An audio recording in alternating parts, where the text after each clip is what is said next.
जय भीम, नमो बुद्धाय। बहुजन सेंचुरी देख रहे हैं आप। मैं विकास सिंह गौरी। चलिए आइए आज के दिन की हम शुरुआत करते हैं। सबसे पहले मैं आपको टॉपिक्स बता देता हूं, उसके बाद मैं उनकी व्याख्या करूंगा। पहला टॉपिक है हमारा हरियाणा चुनाव को लेकर के बीएसपी सुप्रीमो बहन मायावती ने कहा कि जाट और गैर जाट में वोट बंट गया। हमारा दूसरा टॉपिक है एनसीपीसीआर के अनुसार यौन शोषण के कई शेड्यूल कास्ट और शेड्यूल ट्राइब्स पीड़ितों को अभी तक मुआवजा नहीं मिला है। हमारा तीसरा टॉपिक है द मूकनायक के लेख में लिखा नागपुर में AIISCA का सावित्रीबाई फुले रिसोर्स सेंटर यूं बनेगा वंचित समुदाय के लिए सुरक्षित और समावेशी शिक्षा हब। हमारा चौथा टॉपिक है ओडिशा से आई खबर, बीजेपी ने कहा सरकारी भवनों को नारंगी लाल रंग से रंगा जाएगा। हमारा पांचवा टॉपिक है यति नरसिंहानंद की क्लिप साझा करने वाले पोस्ट के लिए ऑल्ट न्यूज के सह संस्थापक जुबैर के खिलाफ FIR। इन 5 टॉपिक्स की मैं व्याख्या करूंगा, लेकिन इसके अलावा मैं कुछ और हेडलाइंस आपको सिर्फ बता देता हूं, मैं उनकी व्याख्या नहीं करूंगा। हमारा पहला टॉपिक है भारत को 2014 में आजादी मिल गई, टिप्पणी पर कंगना रनौत को कोर्ट का नोटिस। विशेष अदालत के न्यायाधीश विशेश्वरी मिश्रा ने वकील अमित कुमार साहू द्वारा दायर याचिका की सुनवाई के दौरान कंगना रनौत को नोटिस जारी किया है। हमारा दूसरा टॉपिक है दिल्ली उच्च न्यायालय के कांग्रेस नेता राहुल गांधी की नागरिकता के मुद्दे पर सुब्रमण्यम स्वामी की याचिका को 6 नवंबर तक के लिए स्थगित कर दिया। कोर्ट ने स्वामी से इलाहाबाद हाई कोर्ट के रिकॉर्ड आदेशों को दाखिल करने को कहा, जहां इसी तरह की याचिका लंबित है। तो वहीं हमारा तीसरा टॉपिक है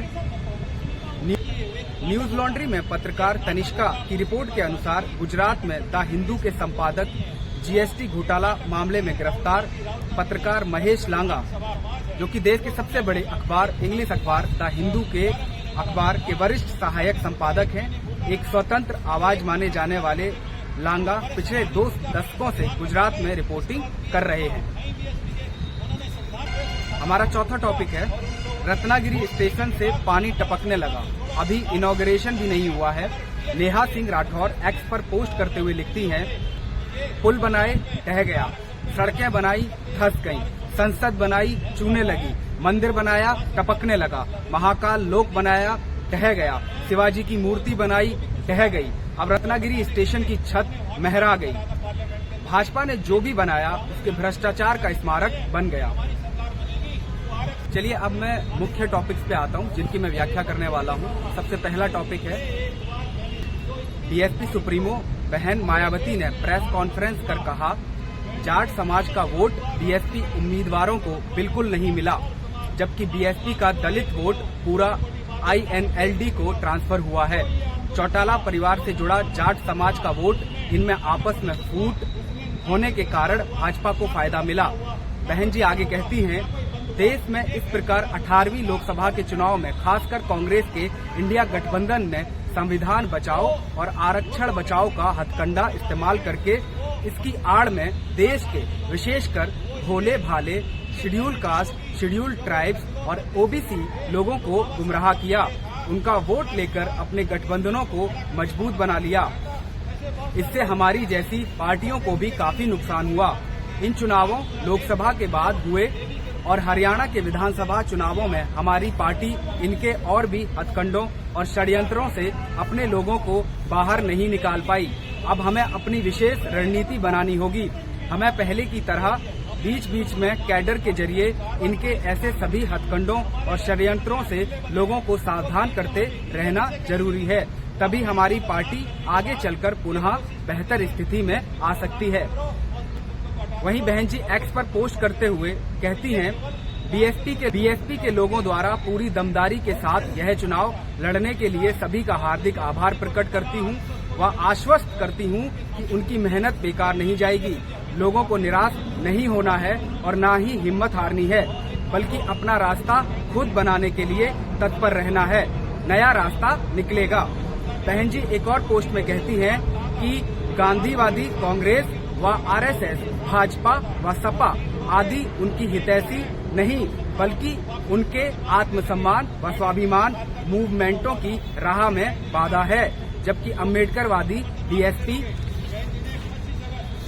जो उन्हें मांगने वालों से देने वाला शासक वर्ग बनाने हेतु संघर्षरत, यही आज के दिन का संदेश।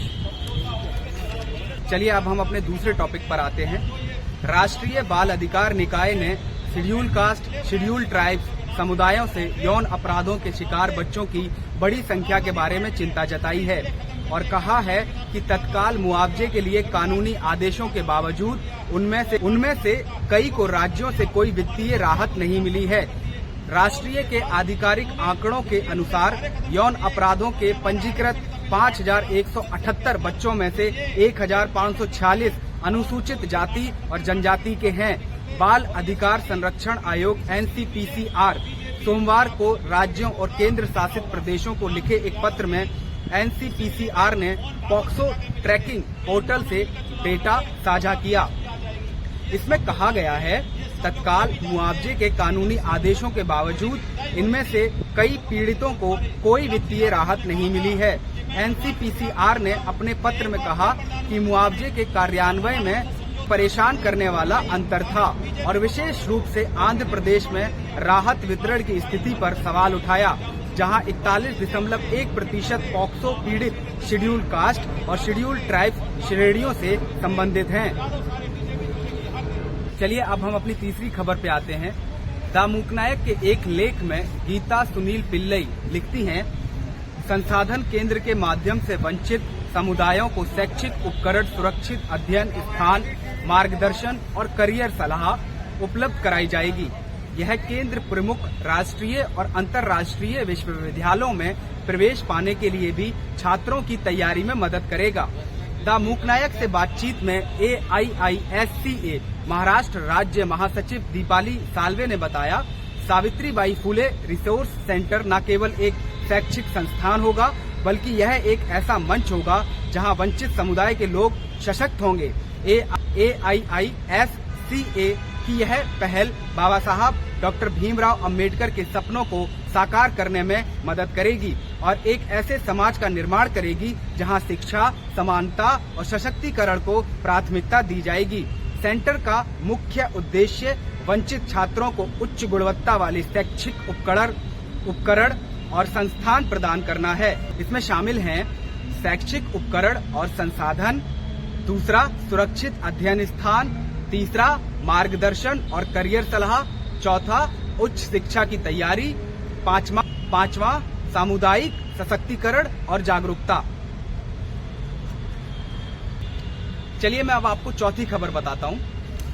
ओडिशा भुवनेश्वर से आई खबर बताती है, अधिकारियों ने कहा कि ओडिशा में भाजपा सरकार ने राज्य भर में सरकारी भवनों और कार्यालयों का रंग बदलकर नारंगी और लाल करने का फैसला किया है। उन्होंने कहा कि बाहरी दीवारों को लाल बॉर्डर के साथ नारंगी रंग से रंगा जाएगा। राज्य के निर्माण मंत्री पृथ्वीराज हरिचंदन ने कहा कि विभिन्न विभागों के साथ चर्चा के बाद सरकारी भवनों के लिए एक समान रंग को अंतिम रूप दिया गया है। चलिए अब हम अपनी पांचवी खबर पर आते हैं। पुजारी यति नरसिंहानंद के एक सहयोगी की शिकायत के बाद ऑल्ट न्यूज के सह संस्थापक मोहम्मद जुबैर पर सोमवार को गाजियाबाद पुलिस ने अन्य आरोपों के अलावा धार्मिक समूहों के बीच दुश्मनी को बढ़ावा देने के आरोप में मामला दर्ज किया था। इंडियन एक्सप्रेस ने बताया कि यति नरसिंहानंद को यूपी सरकार ने हिरासत में लिया है। पुलिस के मुताबिक जुबैर के खिलाफ शिकायत यति नरसिंहानंद सरस्वती ट्रस्ट की महासचिव उदिता त्यागी ने कवि नगर थाने में दोपहर 2:19 पर दर्ज कराई थी।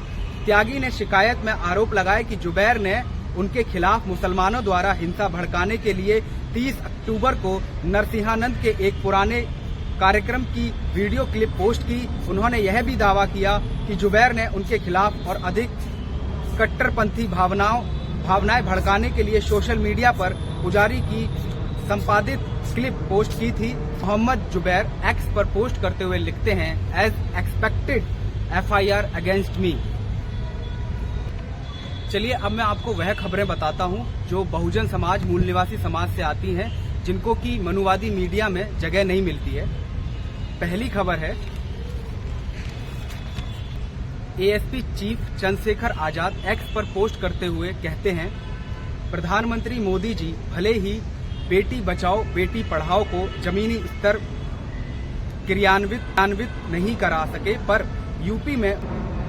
यूपी में बरेली के दमखोदा ब्लॉक के प्राथमिक विद्यालय गरगैया में शौचालय साफ करती बच्चियों का वीडियो देख लगा कि स्वच्छता ही सेवा को जमीनी स्तर पर सफल करा ही लेंगे। क्या यही सोचकर गरीब माँ बाप अपने बच्चों को सरकारी विद्यालयों में भेजते हैं कि जिन हाथों में किताब कलम और चौक होनी चाहिए उन हाथों में बाल्टी ब्रश पकड़ा दिया जाए? मुख्यमंत्री योगी आदित्यनाथ जी, अगर बच्चों को पढ़ने की उम्र में ये सब करना पड़ेगा तो कैसे पढ़ेगा इंडिया और फिर कैसे बढ़ेगा इंडिया? एक और पोस्ट करते हुए चंद्रशेखर आजाद लिखते हैं, उत्तर प्रदेश के मैनपुरी जिले में बेवर थाना क्षेत्र के दौलतपुर गांव में 22 सितंबर को कैबिनेट मंत्री के करीबी हिस्ट्री सीटर द्वारा प्रधान के चुनाव में उसके करीबी को वोट न देने के कारण श्याम सुंदर कठेरिया को जाति सूचक गालियां दी व गोली मारकर घायल कर दिया। इससे पूर्व 9 अगस्त 2024 को श्याम सुंदर कठेरिया की गर्भवती पत्नी को भी मारकर घायल किया था। घटना बेहद पीड़ादायक और दंडनीय है। भाजपा मंत्री के करीबी होने के कारण पुलिस प्रशासन ने अभी तक आरोपी की गिरफ्तारी नहीं की। तो वहीं वरिष्ठ पत्रकार उर्मिलेश ट्विटर पर पोस्ट करते हुए लिखते हैं, बीजेपी को विपक्ष के ओबीसी एससी नेताओं से परेशानी नहीं जितनी इन समुदायों के युवाओं से है, जिनका बड़ा हिस्सा पढ़ लिखकर फुले, अम्बेडकर, पेरियार, मंडल या वाम विचारों से प्रभावित हो रहा है। वह हिंदुत्व की संकीर्ण राजनीति को खारिज करते हुए तरक्की पसंद बन रहा है। बीजेपी की यही मुश्किल है। तो वहीं डॉक्टर सूरज यादव मंडल राहुल गांधी के साथ अपनी फोटो पोस्ट करते हुए ट्विटर पर लिखते हैं, क्या आपने देश के तथाकथित ओबीसी प्रधानमंत्री मोदी या सामाजिक न्याय के पक्षधर विपक्ष के नेता राहुल गांधी के किसी भी भाषण में मंडल कमीशन शब्द का जिक्र या उच्चारण सुना है?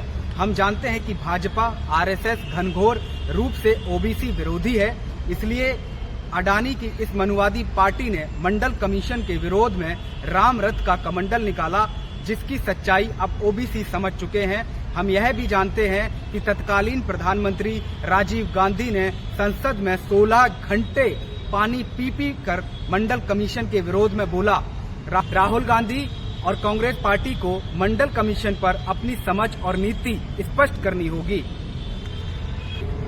तो वहीं कुलदीप सिंह रावत एक्स पर पोस्ट करते हुए लिखते हैं, बूढ़ाकोट सल्ट अल्मोड़ा के बच्चे मैथ पढ़ना चाहते हैं, इंजीनियर बनना चाहते हैं, मगर स्कूल में मैथ का सब्जेक्ट ही नहीं है। आखिर क्या कसूर है इन बच्चों का जो मनपसंद विषय पढ़ने दिया नहीं जा रहा?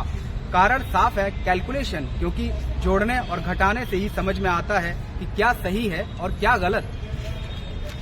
अंकित कुमार एक्स पर पोस्ट करते हुए लिखते हैं, ब्राह्मण आपको गीता गिफ्ट में देते हैं तो आप भी उन्हें रिटर्न गिफ्ट में जाति का विनाश दे सकते हैं। ट्रस्ट में उन्हें अच्छा लगेगा। मोदी की हेमंत सोरेन की गिरफ्तारी की गलती। झारखंड में एक नेता का उदय हो गया, कल्पना सोरेन। वे आजकल महिला सम्मान यात्रा निकाल रही हैं और उसमें उमड़ रहा महिलाओं का उत्साह बता और उन्हें बहुत समर्थन मिल रहा है। भाई, ये कल्पना सोरेन एक्स पर पोस्ट करते हुए लिखती हैं, भाजपा के लोग नहीं चाहते कि झारखंड की गिनती विकसित राज्यों में हो। इनकी मंशा है कि झारखंड के खनिज संसाधनों को यहां से लेकर भाजपा शासित दूसरे राज्यों को समृद्ध किया जाए। हमें हमारा हक देने में इन्हें बड़ी मुश्किल होती है। वो एक और पोस्ट करती हैं और कहती हैं, हेमंत है तो हिम्मत है, हेमंत है तो ताकत है, हेमंत ही तो झारखंड का स्वाभिमान है। झारखंड ना कभी झुका है, झारखंड ना कभी झुकेगा। जय झारखंड। आज की रिपोर्ट में सिर्फ इतना ही। आपने मुझे इतने प्यार और स्नेह से सुना, उसके लिए बहुत बहुत धन्यवाद। कल फिर मिलेंगे एक नई रिपोर्ट के साथ।